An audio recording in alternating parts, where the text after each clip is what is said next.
Hello friends, કેમ છો બધા? આઈ હોપ તમે બધા મસ્ત અને સ્વસ્થ હશો. તો તમારું સ્વાગત છે મારી ચેનલ મારી રસોઈ 24માં.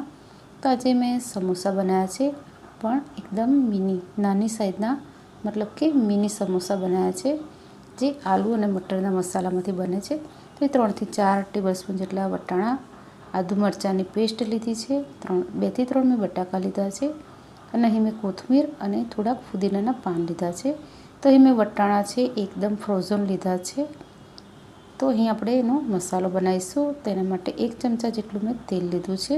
તો અહીં તેલ આપણે થોડું ઓછું લેવાનું છે, આપણે આદુ મરચાં સંતળાય એટલું જ લેવાનું છે. તો સૌથી પહેલાં મેં અડધી ચમચી જેટલી રાઈ એડ કરી છે. રાઈ થોડી તતડે એટલે અંદર થોડી હિંગ એડ કરી છે, 1/4 ટીસ્પૂન જેટલી. અને એ સાથે અહીં મેં 1 ટેબલસ્પૂન જેટલા જે આખા ધાણા આવે છે એને થોડા અધકચરા વાટેલા છે એ એડ કર્યા છે.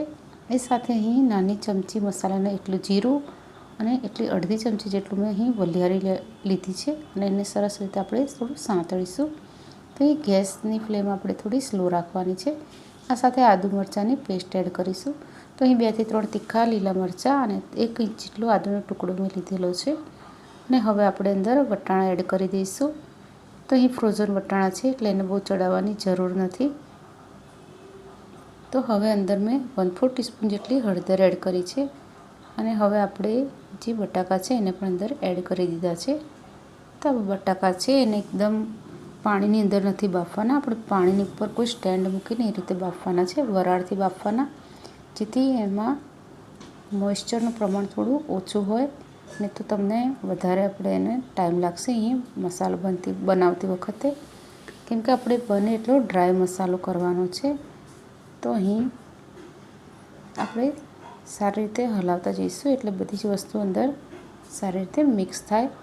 અને બટાકા છે જે એને બી એકદમ સ્મેશ નથી કરી નાખવાના, અને થોડા ચંક્સ રહે આખા એવું જ રાખવાનું છે.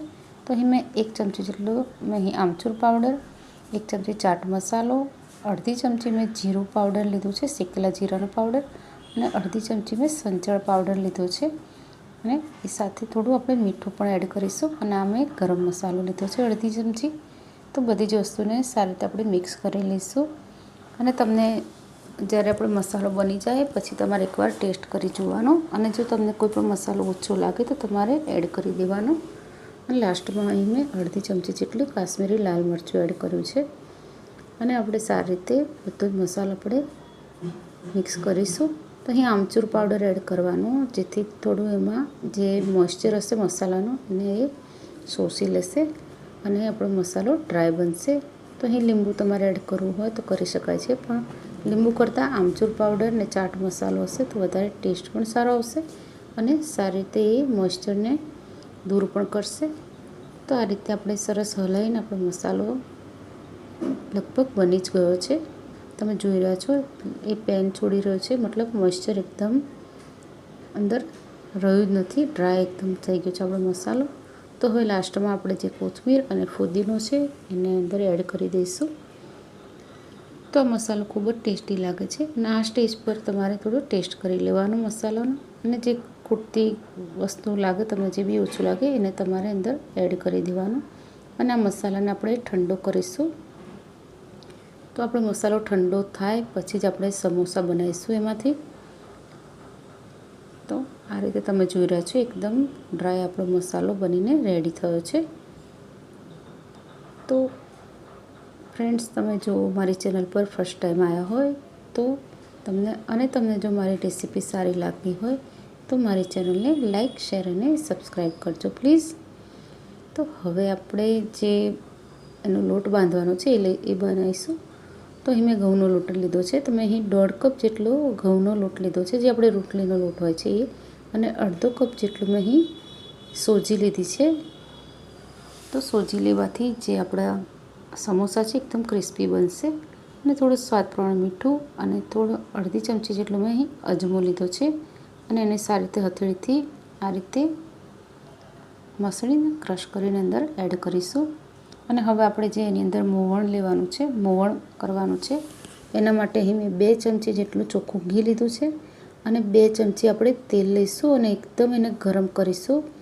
એકદમ ગરમ તેલ અને ઘી જે મિક્સ કરીશું એ આપણે અંદર રેડીશું આપણા લોટમાં.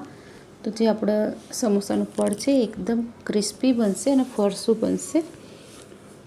તો અહીં તેલ પણ મેં લઈ લીધું છે અને હવે આપણે એને ગરમ કરીશું. એકદમ કડકડતું અંદરથી ધુમાડા નીકળે એવું ગરમ કરી દેવાનું છે અને પછી આપણે અંદર એડ કરી દઈશું. તો આ રીતે ખૂબ જ તમારા સમોસા ક્રિસ્પી બનશે. તો અહીં મેદાની જરૂર નહીં પડે, મતલબ મેદાના કરતાં જે ઘઉંના જે સમોસા હોય છે ઘઉંના પડવાળા એ ખૂબ જ હેલ્ધી હોય છે. તો એટલે જ અહીં મેં ઘઉંનો લોટ લીધો છે. અને હવે આપણે જે ઘી અને તેલ છે ગરમ થયેલું એને આપણે અંદર એડ કરી દઈશું અને થોડી ચમચી વડે આપણે એને થોડું હલાવીશું. આ ખૂબ જ મહત્ત્વનું છે. આમાં ઘી કે તેલ તમે જે પણ એડ કરો એકદમ ગરમ કરીને એડ કરવાનું. અને સમોસા બનાવતી વખતે ઘી અને તેલ સાથે લેશો તો એ વધારે સારું રહેશે, મતલબ વધારે એકદમ ક્રિસ્પી બનશે એનાથી સમોસા અને લાંબો ટાઈમ સુધી ક્રિસ્પી રહેશે તમારા સમોસા. તો હવે આપણે બધું મિક્સ કરી લઈશું હાથથી. તો મુઠ્ઠી વડે એવો આપણો જે લોટ છે એ હોવો જોઈએ, મતલબ મોવણ એટલું હોવું જોઈએ તો પરફેક્ટ છે. તો હવે આપણે જે નોર્મલ પાણી હોય છે એનાથી જ હું લોટ બાંધી રહી છું. તો આપણે જે સમોસાનો લોટ હોય છે એને થોડો કઠણ બાંધવાનો હોય છે, પણ અહીં અંદર આપણે સોજી એડ કરી છે એટલે એકદમ કઠણ લોટ નહીં બાંધીએ, આપણે થોડો ઢીલો બાંધીશું. પણ રોટલીના લોટ જેવો નહીં, પણ નોર્મલ આપણે બાંધીશું.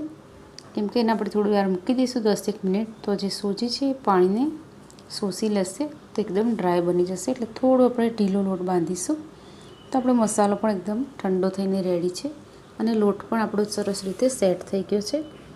તો તમે જોઈ રહ્યા છો એકદમ સરસ કઠણ જેવો આપણે જોઈએ એવો જ લોટ પરફેક્ટ બાંધાઈ ગયો છે. તો હવે એને થોડું આપણે મસળી અને હવે આપણે એમાંથી લોવા કરીશું. તો અહીં એકદમ નાની સાઈઝના સમોસા બનાવવાની છું, એટલે એકદમ નાના મેં લોવા કર્યા છે એના. તમે તમારે મોટી સાઈઝના કરવા હોય તો પણ તમે કરી શકો છો, પણ આપણે નાની સાઈઝના સમોસા બનાવીશું તો આપણે ઓછા તેલમાં પણ આપણે ઘણા બધા સમોસા તળી શકીશું. અને જો મોટા સમોસા બનાવીશું તો આપણે લોઢિયામાં ખૂબ વધારે તેલ અંદર મૂકવું પડશે, કેમ કે આપણે સમોસા અંદર આખા ડૂબે એ રીતનું તેલ લેવાનું હોય છે. તો અહીં એટલે હું થોડા નાની સાઈઝના સમોસા બનાવીશ, મતલબ તમે એક જ બાઈટ લો અને તમારું સમોસું મોઢામાં આખું જ આવી જાય એ રીતના એટલી નાની સાઈઝના મેં સમોસા બનાવ્યા છે. તો આ રીતે એક લંબગોળ આપણે પૂરી જેવું વણીશું. મતલબ કે પૂરી વણાય મોટી એટલું જ નાનો લોવો મેં લીધો છે. તો હવે આપણે અંદર મસાલો ભરીશું. તો મસાલો ખૂબ વધારે નથી ભરવાનો કે બહુ ઓછો પણ નથી ભરવાનો. અને આ રીતે થોડું સાઈડમાંથી પાણી લગાવીને આ રીતે વચ્ચે એકદમ ચપટી લઈ અને આ રીતે સમોસાને બંધ કરીને શેપ આપવાનો સમોસાનો. તો બરાબર રીતે એને પ્રેસ કરવાનું, નહીં તો તેલમાં જઈને છૂટી જશે.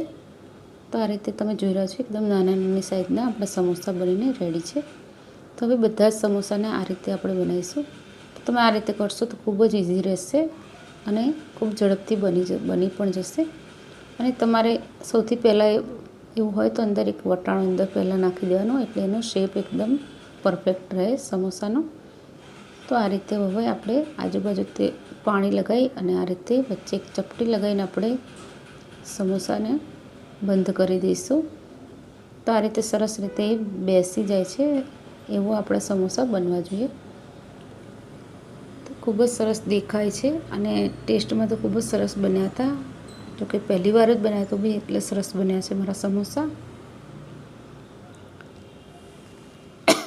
તો બધા જ સમોસાને આ રીતે હું બનાવી લઈશ અને પછી આપણે એને તળીશું. તો અહીં આપણા બધા જ સમોસા બનીને રેડી છે, મતલબ કે તળવા માટે રેડી છે.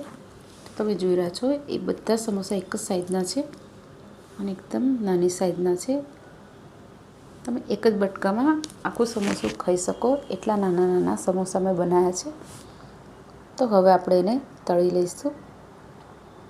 તો અહીં તેલનું ટેમ્પરેચર છે એનું ખાસ ધ્યાન રાખવાનું છે કે આપણું તેલનું ટેમ્પરેચર એકદમ સ્લાઇટ ગરમ જ હોવું જોઈએ. આપણું તેલ એટલું બધું સહેજ પણ ગરમ વધારે હોવું ના જોઈએ. મતલબ આપણે ગેસની ફ્લેમ છે એકદમ સ્લો રાખવાની છે અને તેલની અંદર આપણે સમોસા જેટલા સમાય એટલા આપણે સમોસા અંદર એડ કરી દઈશું. તો તો અહીં આટલા જે સમોસા બનાવ્યા છે એને મેં 2 વારમાં તળી લીધા છે, 2 બેચમાં. તો આ રીતે આપણે તેલમાં મૂક્યા પછી એકદમ સ્લો ગેસ પર જ રાખવાનું છે અને ધીમે ધીમે સમોસા ઉપર આવે પછી આપણે ધીમે ધીમે થોડા એને પલટાવવાના છે. જો આ સ્ટેજ પર તમે એને પલટાવવા જશો તો એ તૂટી જશે. તો ધીમે ધીમે આપણા સમોસા એકદમ ક્રિસ્પી બનવા લાગ્યા છે. સ્લો ગેસ પર જ આપણે એને કરીશું, કેમ કે જો આપણે ફાસ્ટ ગેસે કરીશું તો અંદરથી ચડશે નહીં અને ઉપરનું પડ લાલ થશે પણ કાચું રહેશે. તો એકદમ સ્લો ગેસે મેં તળ્યા છે સમોસા અને થોડા આપણને લાગે કે એકદમ કડક થઈ ગયા છે સમોસાનું પડ. પછી આપણે થોડી વાર આપણે એને થોડો ફાસ્ટ ગેસ કરીશું, એથી ઉપર થોડો બદામી કલર એનો આવી જાય. તો આટલી એક બેચને તળાતા લગભગ મને 15થી 18 મિનિટ થઈ હતી. તો એટલી સ્લો ગેસે જ આપણે એને તળવાના છે, તો જે લાંબો સમય સુધી ક્રિસ્પી રહેશે. તો તમે જોઈ રહ્યા છો એકદમ સરસ કડક અને ક્રિસ્પી આપણા સમોસા બનીને રેડી છે. તો બધા સમોસાને મેં આ રીતે તળી લીધા છે. તો હવે આપણે એને સર્વ કરીશું. તો આ સમોસાને મેં અહીં લાલ ચટણી છે અને તીખી ચટણી, ગ્રીન ચટણી સાથે સર્વ કર્યા છે. તો તમે જોઈ રહ્યા છો હથોડીમાં સરસ મજાનો નાનો નાનો એકદમ સમોસો દેખાય છે અને એનો શેપ જોઈને એને તોડવાનું કે ખાવાનું પણ મન થતું નથી, એટલું સરસ નાનું નાનું દેખાય છે, ક્યુટ. તો અહીં ચટણી જે છે એની રેસીપી મારી ચેનલ પર છે. પ્લીઝ તમારે જોવી હોય, શીખવી હોય તો ચેનલ પર મેં મૂકેલો છે એનો વિડીયો. અને આ સાથે તળેલા મરચાં અને ડુંગળી સાથે જો તમે ખાશો આ સમોસા તો તમે ખાતા જ રહેશો. તમારું પેટ ભરાશે પણ મન નહીં ભરાય એવા ટેસ્ટી સમોસા બનીને રેડી થયા છે. તો આજની રેસીપી તમને કેવી લાગી પ્લીઝ કમેન્ટ કરીને જણાવજો. અને જો રેસીપી સારી લાગી હોય તો ચેનલ લાઈક, શેર અને સબસ્ક્રાઈબ કરજો. રેસીપી જોવા બદલ થેન્ક યુ. રાધે રાધે.